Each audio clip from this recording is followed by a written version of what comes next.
কি দিয়ে দেব ব্যারিস্টারকে? সম্মানিত উপস্থিতি, আসসালামু আলাইকুম।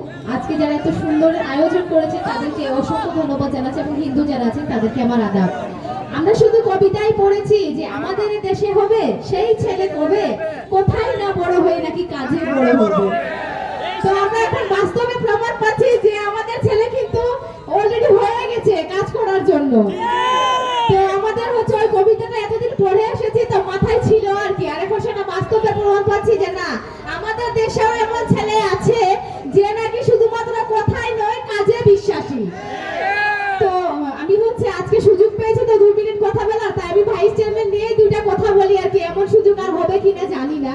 তো আমি হচ্ছে ব্যারিস্টার সাইদুল হক সুমন ভাইয়ের কাছে একটাই অনুরোধ জানাবো যে মানুষের মুখে অনেকবার শুনেছি ভাই যে ভাই যারা হচ্ছে ভাইস চেয়ারম্যান আছে এদের নাকি কোনো কাজেই নাই। তো এই বদনামটা যেন আপনার দিক থেকে আমরা না শুনি, সেদিকে অবশ্যই একটু লক্ষ্য দিবেন আর কি।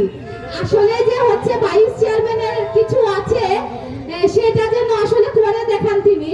আর হচ্ছে যে আমরা হচ্ছে ইতিমধ্যে প্রমাণ পেয়েছি যে গতকাল হচ্ছে শুকনা খাবার বিতরণ করা হয়েছিল, সেই জায়গাতে হচ্ছে ব্যারিস্টার সাইদুল হক সুমন ভাই আমাদেরকে 10টা করে নাম দিয়েছিল, সেজন্য তাকে অসংখ্য ধন্যবাদ জানাচ্ছি।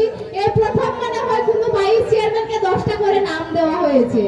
তো আমরা আশাবাদী পরবর্তীতেও তিনি আমাদেরকে কাজ দিবে এবং তার মাধ্যমে আমরা হচ্ছে মানুষের পাশে দাঁড়াতে পারবো। কেননা তারা যদি আমাদেরকে কাজ না দেয় তাহলে যে পরিমাণ মানুষ আমাদেরকে ভোট দিয়েছে, পরবর্তীতে যখন নির্বাচন হবে না তখন শুধুমাত্র একটা ব্যালট পেপার থাকবে। তখন বলবে কি শুধুমাত্র উপজেলা চেয়ারম্যানকে দিয়ে যদি কাজ হয় তাহলে ভাইস চেয়ারম্যানের 2টা ব্যালট পেপারে ভাই সিল মারার কি দরকার? তো এমনটা যেন না আসে আমাদের কপালে। আমরা অনুরোধ জানাবো যে ব্যারিস্টার সাইদুল হক সুমন ভাই যেন আমাদের দিকে একটু সুদৃষ্টি দেন এবং আমরাও ভাই কাজের মেয়ে, আমাদেরকেও কাজে লাগান, আমরাও এটা ব্যবহার করতে চাই যে আমাদেরকে ব্যবহার করুন।